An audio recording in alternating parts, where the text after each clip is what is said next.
My name is Eleanor, and I will be your worship associate on this beautiful morning here in Honolulu.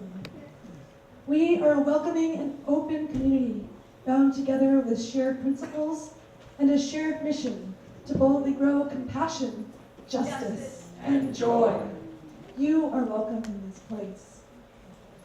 If you want to know more about our compassionate, just, and joyful activities, we show announcements up on the monitors before each service. We have a website, we have an e-blast, we've got all kinds of newsletter stuff. We've also got it all in print up at the front, if you prefer print. I know I do. But we have no announcements this morning, so we can move right on. We light this chalice with the embers of compassion. We light this chalice with the torch of justice. We light this chalice with the radiance of joy. So, can you guys remind me what you guys are learning about upstairs, kind of in general? What's the topic that you guys have been learning about? JJ? Love, exactly. And downstairs today, the adults are going to be talking about music and how it can be inspirational, and how certain singers, like Amy Grant, you guys don't know who that is. I didn't know who it was until I heard Leslie sing so beautifully this morning. So, music can be very inspirational, right? You guys like to listen to music? Dance? We have dance parties at my house all the time. So, since I couldn't find a story about Amy Grant, I found a story about a song that is very inspirational to a lot of people. And it's about love. So, most of the adults will know this song. Actually, and some of the kids might even know it. And this is called One Love.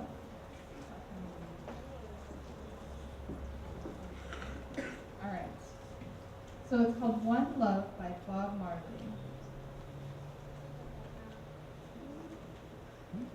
One love, one heart, let's get together and feel all right. One love, what my family gives to me.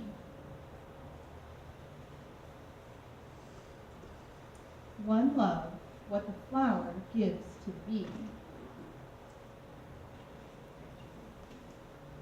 One love, what Mother Earth gives the tree. One love, one heart, let's get together and feel all right.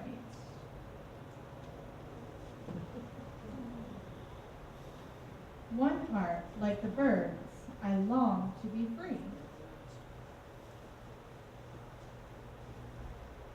One love, like the river, turns to the sea.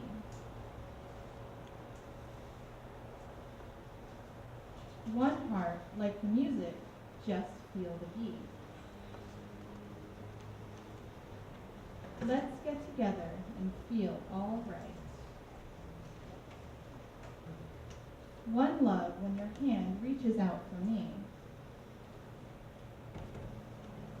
One heart when we touch, a new world we'll see.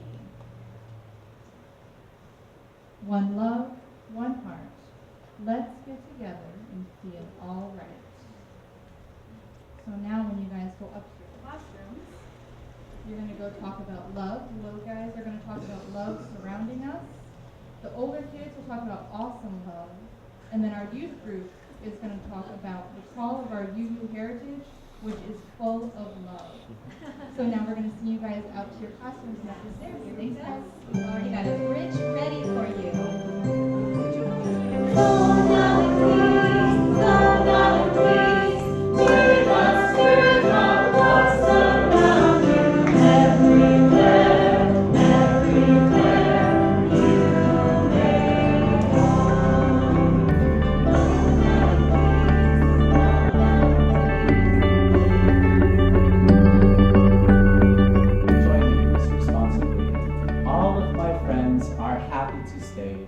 Here in this yard day after day, but something inside me has called me away.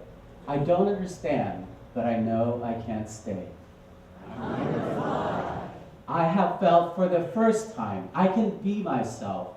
No more faces to hide behind, just a smile and a dream that's mine, even if I am the only one who wants to fly.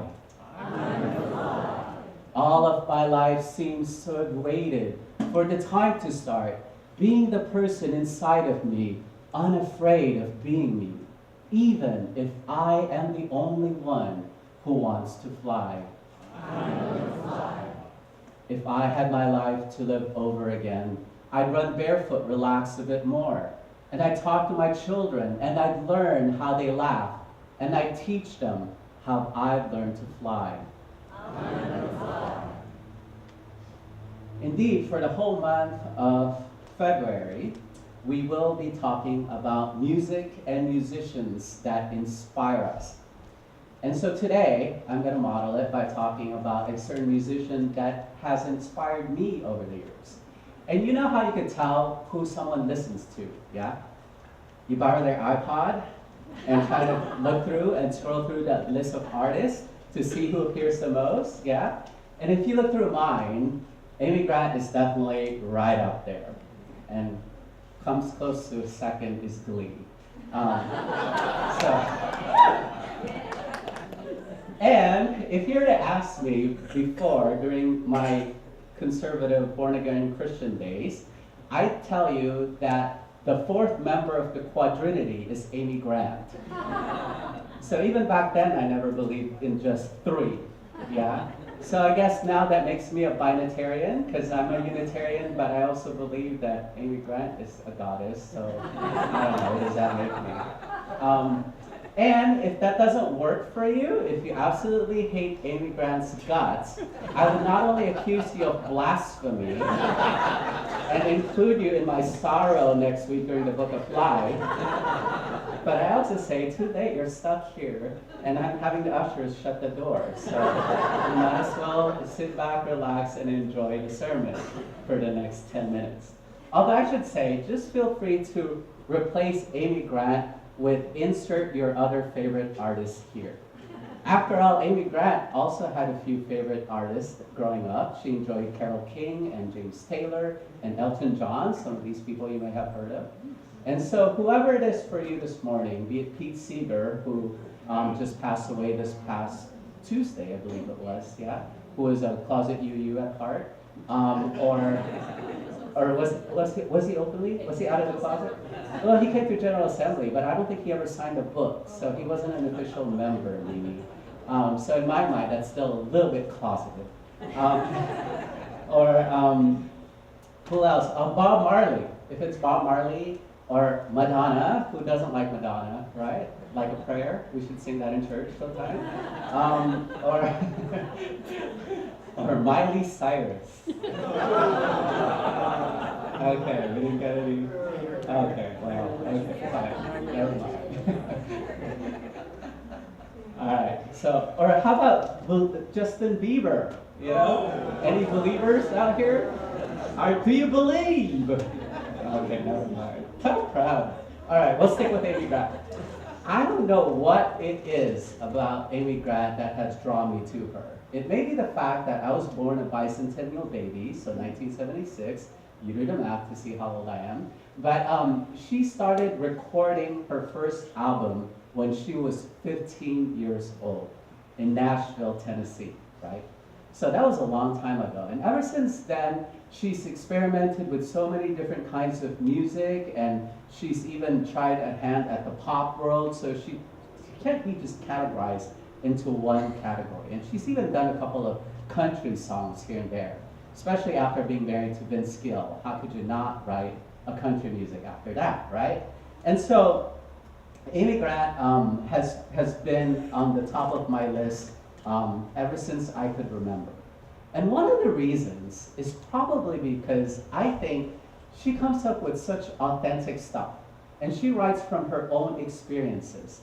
That's probably the reason why I admire singer-songwriters a lot more, because they're not just out there singing somebody else's stuff, but they're using their life as a material for the kind of songs that they do.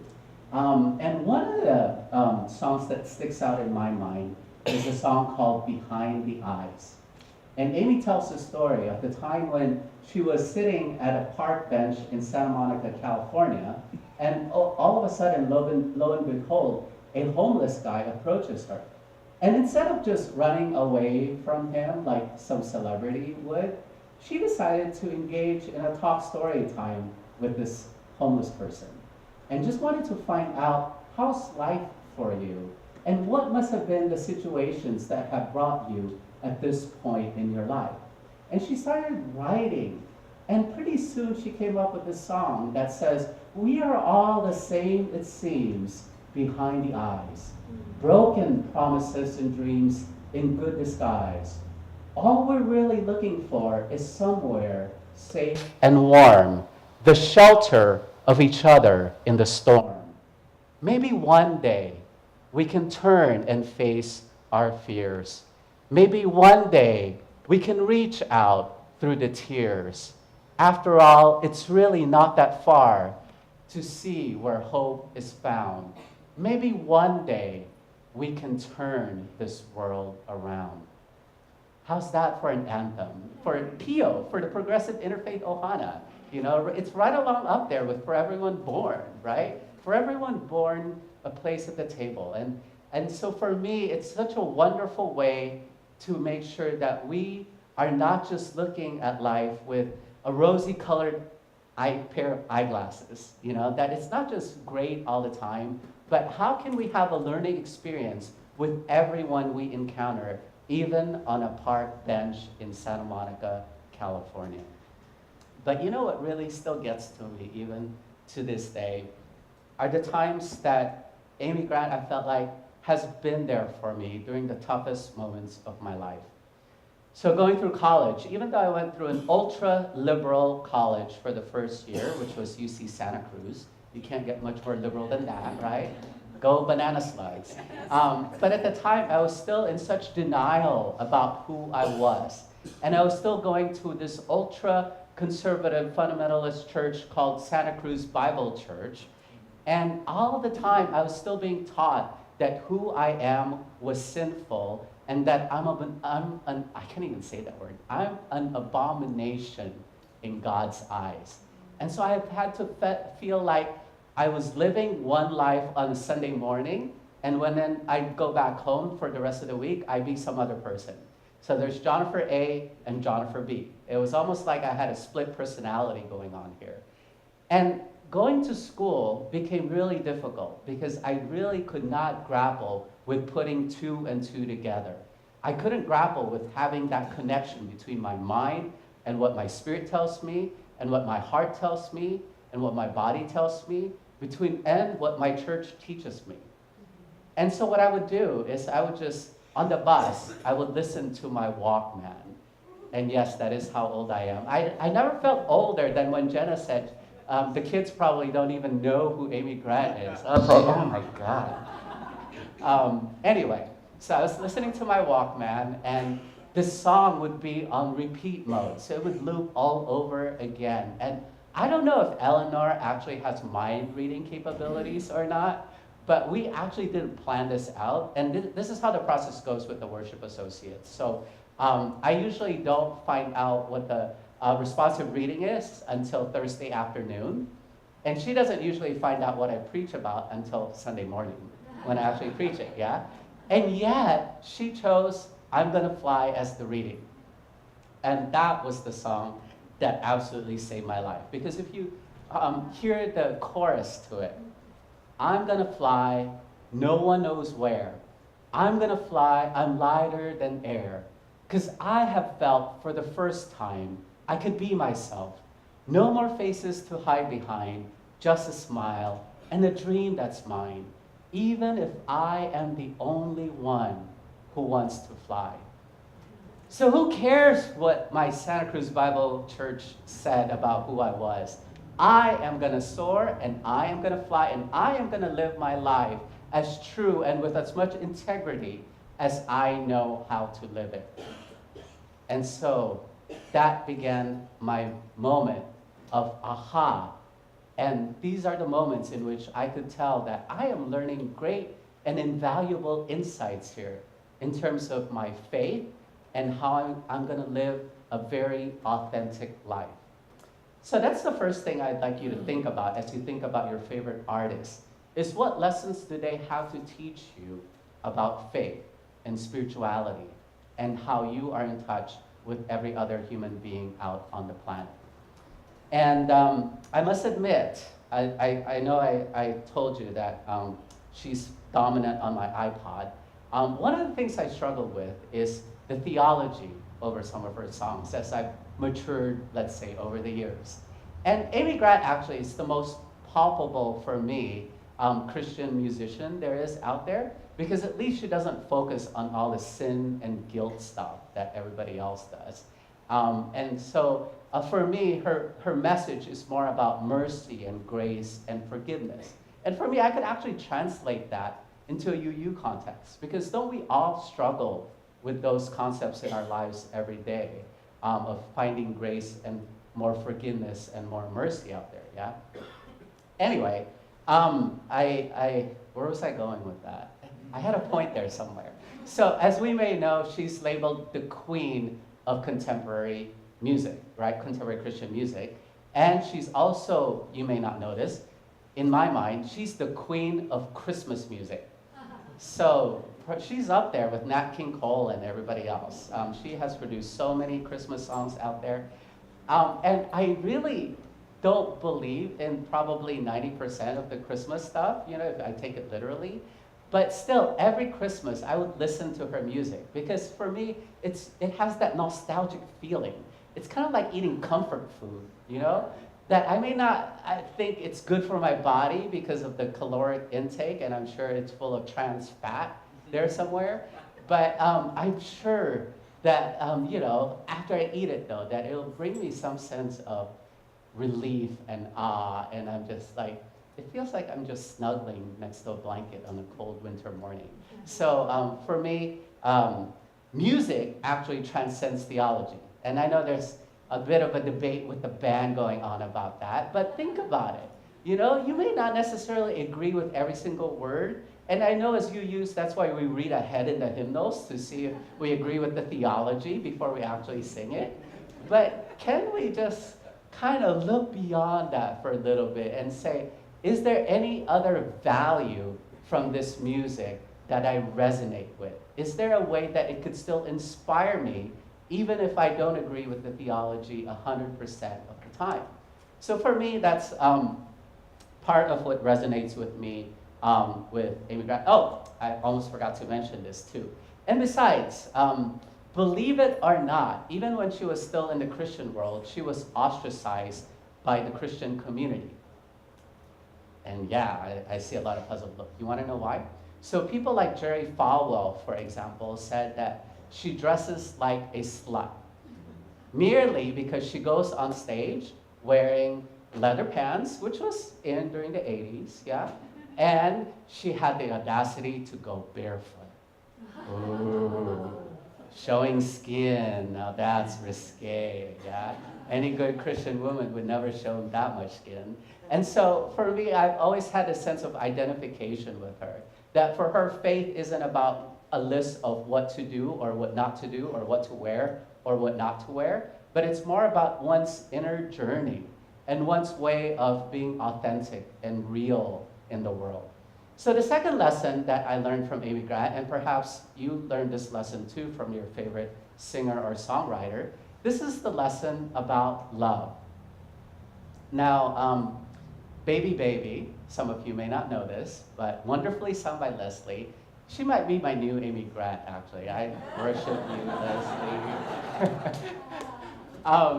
But that song, Amy was saying that she wanted to come up with a love song, but she didn't want just that typical jock, you know, high school football player of, "Hey, how you doing? I love you, man." You know, that kind of thing, right? It's not just that trivial surface kind of puppy love or whatever, but she wanted to go to a deeper form of love. And so she was sitting out in the meadow one day, out in her backyard probably, and her oldest daughter at the time, who was 4 or 5 years old, came running to her, and Amy's heart just filled up with so much joy, and she thought, "Oh, baby, baby, I've taken with emotion to love you with the sweetest of devotion. So that's where that song actually came from. So it was actually a mother's love for her daughter. And so what a wonderful way to teach us about the deeper levels and the deeper meanings of love, and especially love of another kind. There's another funny story, actually, speaking of love. And as a famous singer, of course, she gets invited to perform at people's weddings. And so she said that, however, so there's this one song that she wrote called Doubly Good to You. And the chorus goes, if you find a love that's tender, if you find someone who's true, thank the Lord who's been doubly good to you. That's how the song goes. Very sweet song, yeah? But she says that somehow or another, when she sings it at a wedding, it becomes botchy. And the couple ends up getting a divorce. So it's 100% rate of divorce whenever she sings that song. And that's when I decided I was not going to invite her after all to our wedding. Especially not to sing that song. So perhaps there's a lesson in love there somewhere. But the third lesson that I learned from Amy Grant is a lesson just about living life in general. So again, she's great at writing ballads, and she actually wrote one about Jim Carrey, believe it or not. And the song goes, there was this guy, he was down on his luck. How does the song go? It's better if I sing it, but I can't sing it for you, because I only do that in the shower.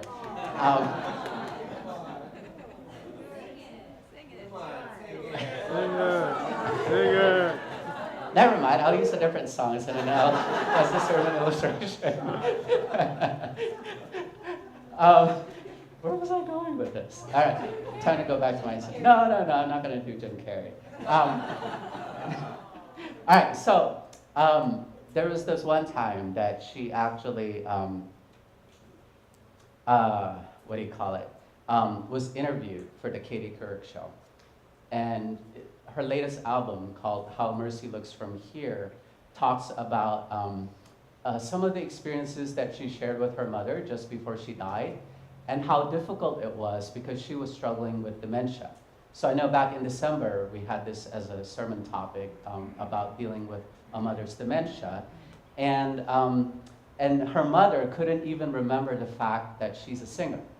So as she was walking out the door, as Amy Grant was walking out the door, her mom said, well, so what do you do for a living? And Amy said, I sing. That's my passion, and that's what I do in life. And her mother said, well, why don't you sing something that matters? And that's actually stuck with her, with Amy ever since. And not that anything she's ever sung before never mattered, because obviously she's touched my life and she's transformed me. And I can't even imagine the other people out there whose lives she has actually saved. And I could say with all honesty that I don't know what depths and levels of depression I may have sunk into had I not heard Amy's inspirational music before. So I could only imagine. And it made me think, if music has that capacity to transform lives, can't we have the same outlook in life? To say that our lives need to matter as well. That we can't just go through life just walking about like a zombie, but can we find that zeal in life to make sure that whatever we say to another individual could also be life-saving for them, that it could also inspire them to bring healing and purpose and a mission for them in their lives. So for me, that's the lesson of life that I learned from Amy, that it's not all this happy stuff all the time. It's not just about rainbows and flowers and roses, but whenever we encounter those difficult moments, how can we make sure that we live a life that matters? So today I invite you to honor those musicians in your life, those singers, songwriters, even our band, people who just bring us so much hope to live one more day, and who bring us so much courage and so much strength and so much inspiration. So let us take this whole month of February to show some love to our musicians. Maybe so.